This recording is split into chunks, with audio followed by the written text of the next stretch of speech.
severe infections such as the elderly. This makes the outbreak challenging to control and makes extensive diagnostic testing paramount. Thank you very much, Dr. Galvania.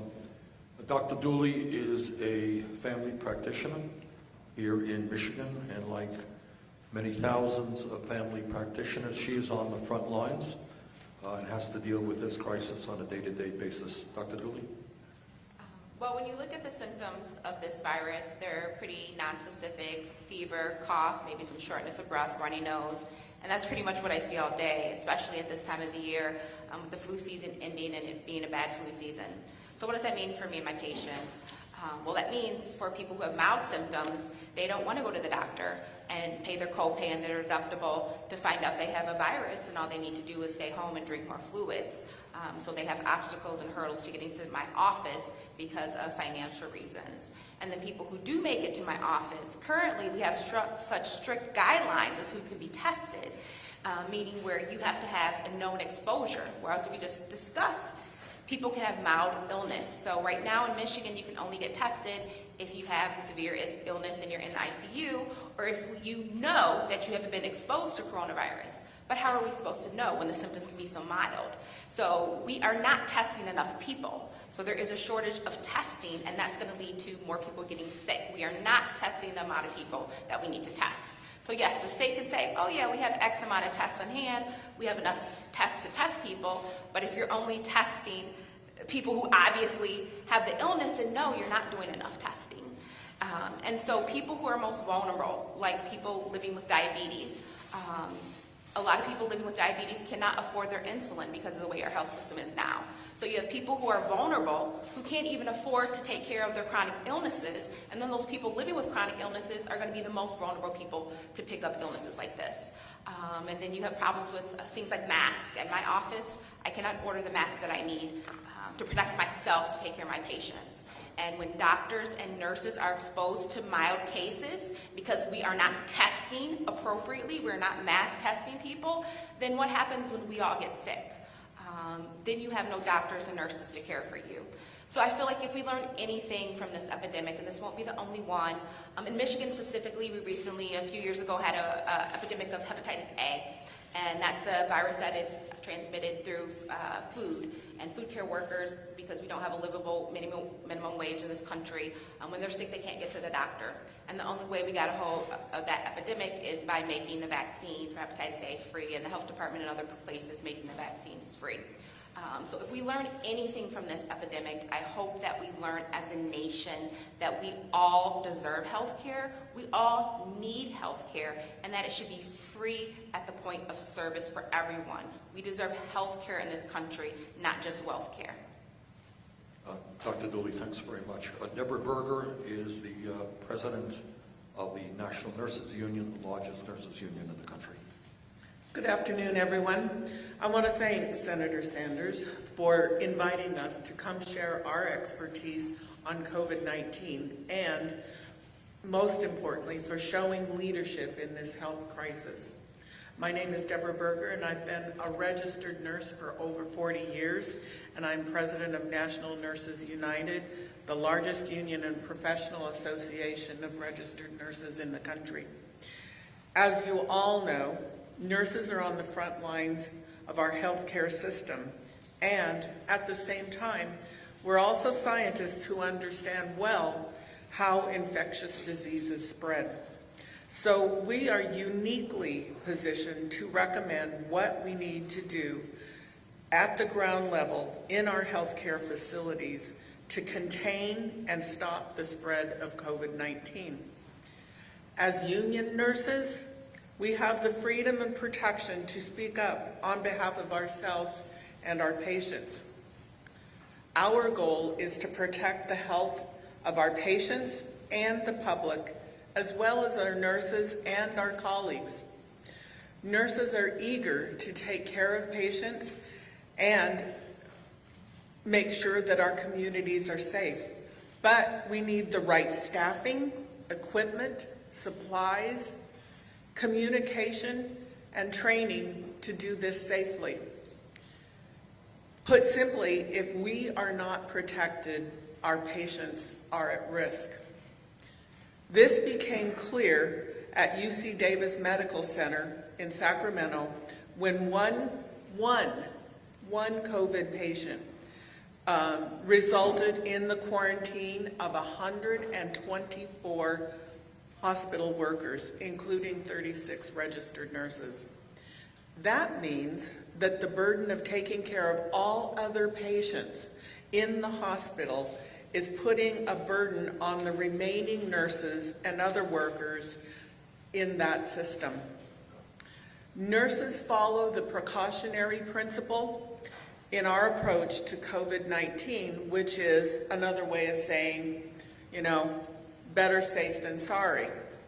It also means that you always take a safer route, wear the higher level of protection, adopt a stronger standard, even when you don't know for certain that there is something dangerous or not.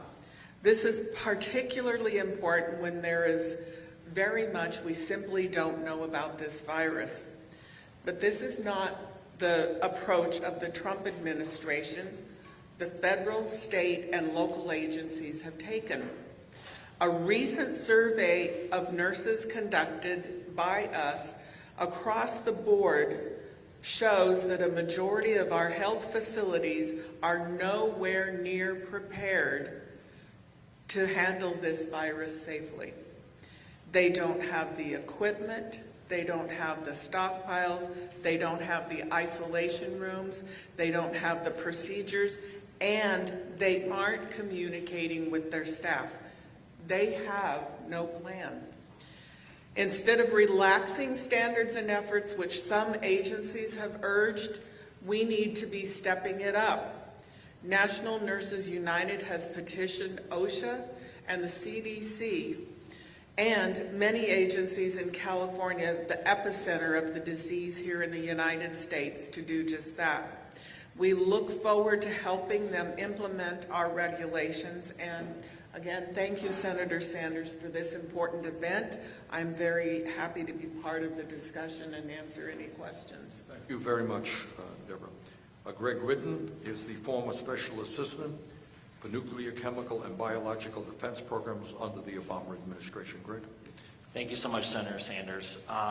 So my name is Gregory Whitten, and I served in the Obama administration as a political appointment for 7 years as the Special Assistant to the Assistant Secretary for Nuclear, Chemical, and Biological Defense Programs.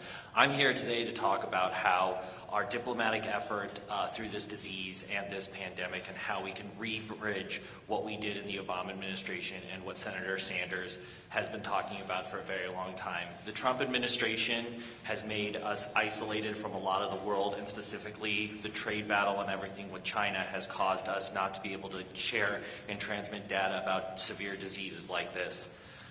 SARS, MERS, this is one of them, one of those diseases, but this isn't going to be one of the last diseases that's going to come ashore. And they're going to get more and more virulent, and they're going to get more and more ability to spread. And we need to be a part of the global disease community and the ability to work with the WHO and work with our allies, but also work with not our allies to be able to transmit data so that we can all be safer. I look forward to today answering any questions, and I thank you for having me here, Senator. Greg, thanks very much. I want to ask the panel some questions, but before I do so, I want to pick up on a point that I think many of the panelists have already made, and that is how far we are behind in so many basic needs compared to other major countries, and we're the richest country on earth.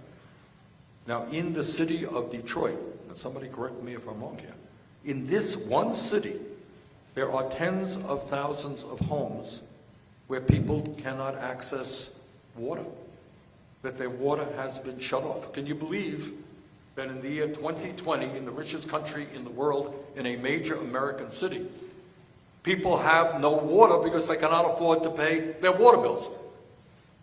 Now, we are told, everybody up here, all the doctors will tell you, especially in this moment, wash your hands, right? Well, a little bit hard to wash your hands and keep clean if you don't have running water because you're too poor to pay an outrageously high water bill. Now, I'm glad, and I want to say this, that in the midst of the crisis, as I understand it, the city of Detroit today has stopped the water shutoffs.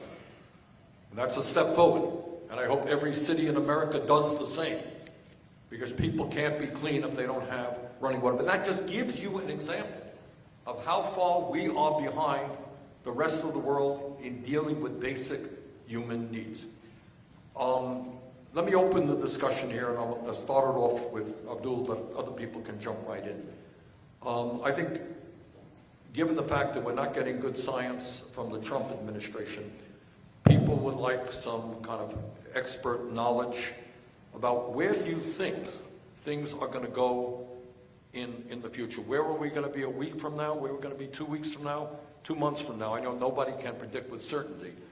But Dr. El-Sayed, why don't you start off? What's your best guess? Then we'll go to Dr. El-Ghavani and the epidemiologist among us here.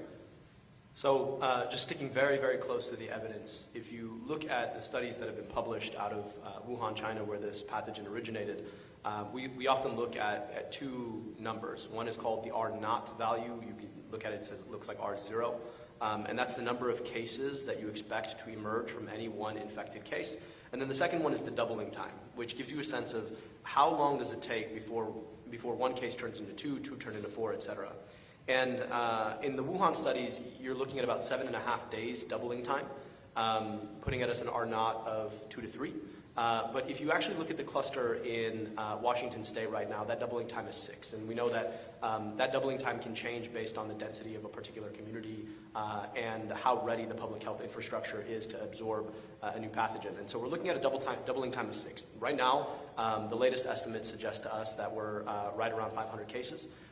Which if you just followed that math, by this time next week, you'd expect about 1,000, and you keep going from there. My hope is that our public health infrastructure is strong, and that we're going to start seeing a capacity for containment in some of the communities that have not been hard hit or do not have yet have a case because they've had the time to ramp up, and also because we hopefully now will have more of the testing kits that are needed to be able to support the containment efforts that I discussed earlier. But the challenge here, right, is we know that this virus doesn't affect everyone equally. For younger folks or folks without chronic disease, the probability of serious illness is relatively low. Probability of death is even lower. But among folks who are seniors or potentially have chronic illness, that probability is substantially higher. And that's why, unfortunately, if you look at the outbreak cluster in Washington State, that's the picture that it's the never event that you never want, but that's the picture where you have a group of folks who are particularly vulnerable to both a serious illness after acquiring the pathogen and to death in one community space where it may pass between them. And those are the kinds of spaces that are going to be hit the hardest. The consequences, as Dr. Galvani talked about, is that this is really going to stress our healthcare system. And we really need to be thinking about what it means to ramp up early to anticipate the number of serious illnesses that will require ventilator capacity ICU with ideally negative pressure rooms so that you're not passing the disease out of those rooms. The other thing that I'll say just on that front is that the mitigation protocols that we can expect are going to include, as we've seen in Washington State, mandated reductions in congregation, limitations on public transit, reduced interstate travel, and potentially closing public schools and workplaces. And the consequences of that for the economy, as the stock market this morning is showing us, can be dire, and the cost of that is going to be far worse among folks who are living paycheck to paycheck. Because you've got to imagine, right? Let's say you're working as a waiter or waitress at a restaurant. Folks aren't going out to restaurants in this context. You're living tip to tip, and that goes away. And so we have to be thinking not just about mitigation to protect our most vulnerable people, but also be thinking about mitigation for the economic and social consequences that will really hurt people who, because of the system we live under right now, are barely making it as it stands. Thank you very much. Dr. Galvani? So perhaps if I can address the question by talking about cases that will need ICU treatment specifically. So we have a range of scenarios that we've simulated for different R0 values that Abdul just mentioned, and also under different assumptions of self-isolation. A lot of people will start mingling less socially, and that will reduce transmission. So I do expect that transmission rates will be declining.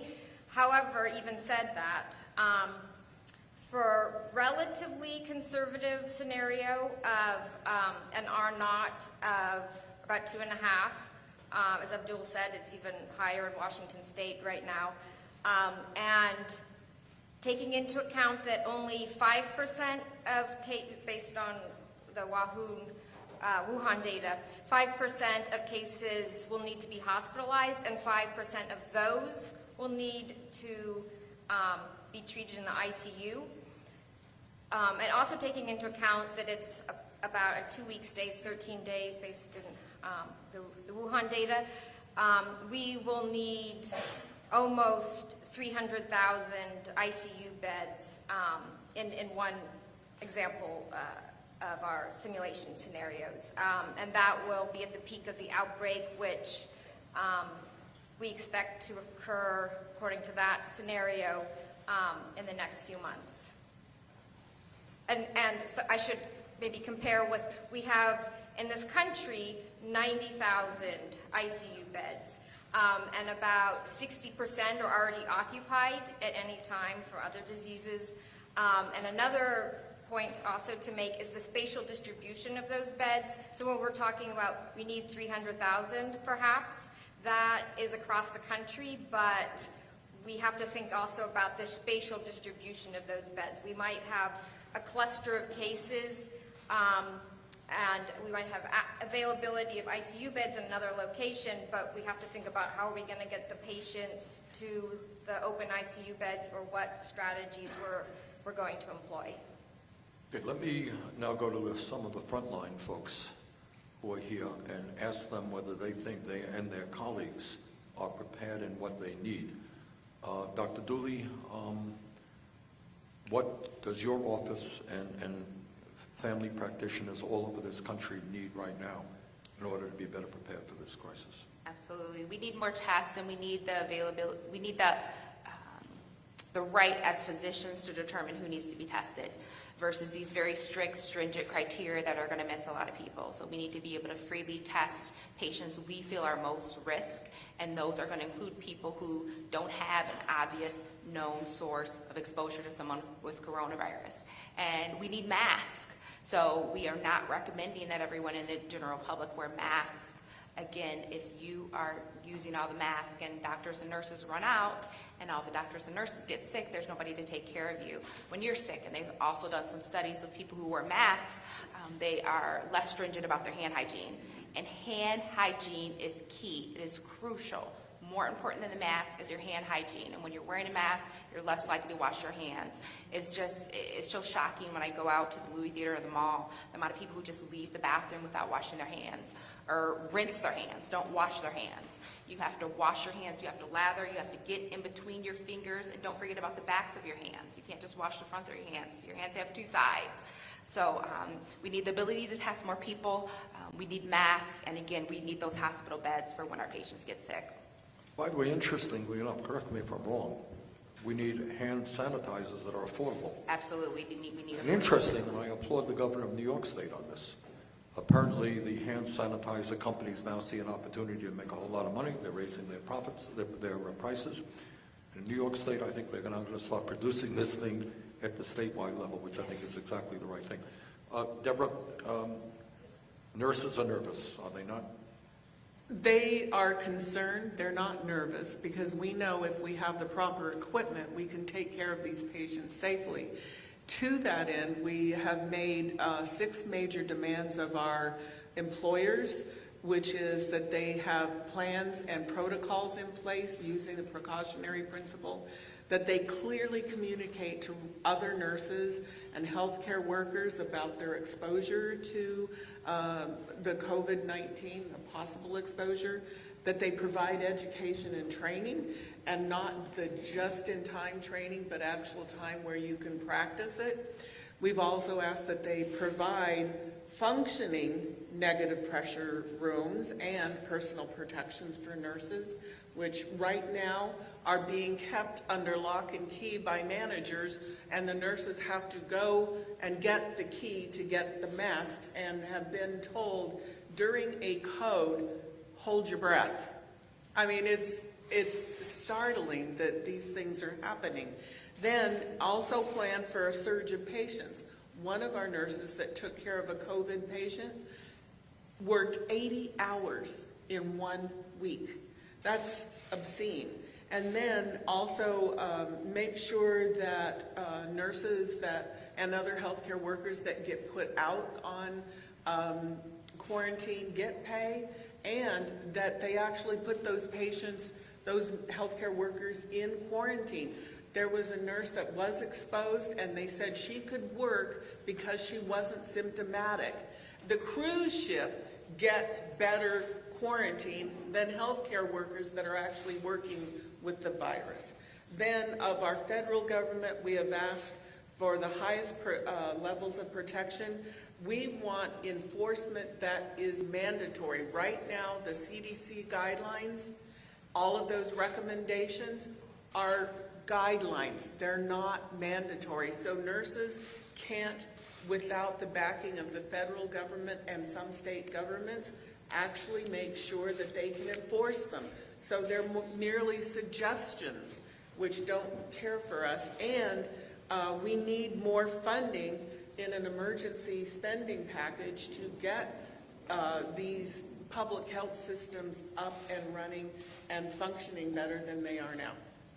Thanks. Greg, was did you the want to long ask answer. anything? Add anything? What this underscores is our reliance on China. So talking to large group purchasing organizations and CEOs of healthcare networks, a lot of these supplies come from China. You talk about generic drugs, you talk about the most basic thing, rubber comes from China, which is rubber gloves that all doctors have to use. So as these pandemics start to grow, and in the future, we need to be able to start looking at our infrastructure within the United States and how we can look at making these things either here or with countries that are under free trade agreements that we agree with, so that we're not so reliant on another country. Because as these pandemics spread, borders start shutting down, and that will be less and less prepared for doctors and other people like that at the front lines. All right. I'm going to have to go in a little while, but I wanted to open up if there were any questions that the media might have. Yeah. Yeah, right here. You obviously are holding rallies with more than 10,000 people in attendance many times a year. 15,000. Well, exactly. At what point do you think it might be the right idea? All right, we are, that's a very good question, and it's something that we have thought about a lot. We do not hold a rally without first conferring with local public health officials. But your question obviously goes a lot more to a political rally than I may have. It goes to basketball games, it goes to theater events all across this country. And that is an issue, I think, that every organization, every sports team is going to have to look at. So to answer your very good question, it is an issue that we think about a whole lot. We do not go forward without consultation with local public health officials. Yeah, Cara? Have you thought about, have you thought about maybe providing masks at your events? We've noticed that you've had Purell stations. Have you thought about anything you can do at your events? Well, I think as Dr. Dooley said, that's not so easy. She doesn't have masks for her office. But Our nurses can't even get masks at work when they're taking care of those patients. So Experts are not recommending that all the general public wear masks, so no, that would absolutely not be a good idea. And you have looked into it and they haven't been available, or you're just... It wouldn't be a smart thing to do, right? Any additional mask that we find should be immediately rerouted into the health system, not be handed out, wantonly in a public space. When masks aren't used properly, studies have looked at this with regard to flu transmission. It can actually exacerbate transmission because people end up touching their face a lot more to take their mask off and adjust their mask. So if they're used properly, they could be effective, but just the general public using masks could even be harmful. yeah, great.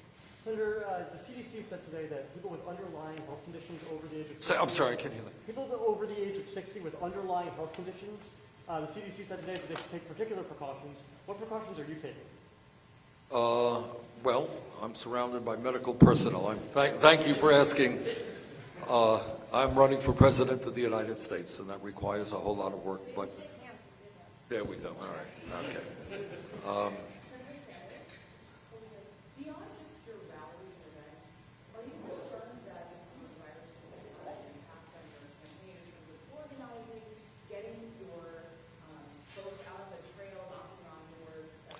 Well, obviously, everybody in any area of life in America is concerned about the coronavirus. If I'm a manufacturer, my work is going to come in. If I'm working in an office, what does that mean? So the answer, I think that every organization in America is taking a hard look at what the coronavirus will mean to their operations. And yes, that is true of our campaign as well. But I don't want to get today, really, if you'll forgive me, I don't want to get too much into politics. Today, what I wanted to do is talk about what happens when you bring some knowledgeable people together in terms of how we go forward to address this crisis. Yeah. You said the vaccine might be so costly that some can afford it and some won't be able to, so you're going to give it to every American for free. Absolutely. How do you plan to pay for that? Well, I was growing up, we got the polio vaccine for free, and nobody asked how you pay for it, because what they saw were children in iron lungs that were going to be damaged forever. How insane and cruel is it to suggest that we have to figure out how to pay for it when we can actually go to war and not ask one question, but to prevent this kind of a disease, we have to say, how can we pay for it? That, I'm sorry. The cost of not paying for the vaccine is going to be orders of magnitude much more expensive. Senator, do you agree with that? What are your thoughts? do I approve of spending a few cents for a vaccine rather than seeing people die or spending thousands of dollars on hospital care? Yeah, I kind of think it makes a little bit more sense to invest a few cents in a vaccine. Let me just say this again. And this deals with the pharmaceutical industry. It is a top priority. This is a no-brainer. And that you would ask a question like that almost talks about one of the very serious problems facing this country. Does anybody in their right mind believe that if you're rich, you should be able to afford a vaccine and save your life, but if you're poor, you got to die? Is that really where we're at the United States of America? So obviously, we will make vaccines free to every man, woman, and child.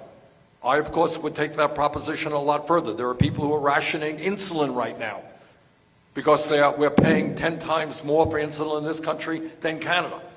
And I will tell the pharmaceutical industry, if you don't lower your prices to what other countries are paying, we will make generic drugs that are affordable to all people. Yeah. One thing we have to remember here, the value of a vaccine isn't just in protecting the individual who gets the vaccine. It's in protecting literally everyone who they come in contact with. I bet you if you polled all of those Fortune 500 CEOs whose stocks just took a tumble today and asked, hey, would you be willing to help fund that? I bet you they'd say, yeah, definitely. Yeah. Last question. Yes. My question is related to that. The virus is obviously having an impact on the economy. What was your reaction to the stock market decline today? Well, obviously, I think the global economy is reeling right now. Supply chains are being threatened. Workers are not going to work. And this is going to impact economies all over the world. And I think this is obviously a difficult issue, but it would certainly help if the world and the people of our own country had confidence that the administration of the United States of America, that our government was making decisions based on science. And I do not mean to be disrespectful, but I'm telling you the truth, that if people of the world would like to know that we have a president who doesn't lie all of the time. And you know, when you have a president who's a pathological liar, that's one thing when you got to deal with that politically. It's another thing when you got to deal with it in the midst of a healthcare crisis. What is he saying that is true? What is he saying that is another lie? People don't have confidence. And that is a major, major concern. I apologize. We're going to have to get going. Thank you all very, very much. And let me thank the panelists for this excellent discussion.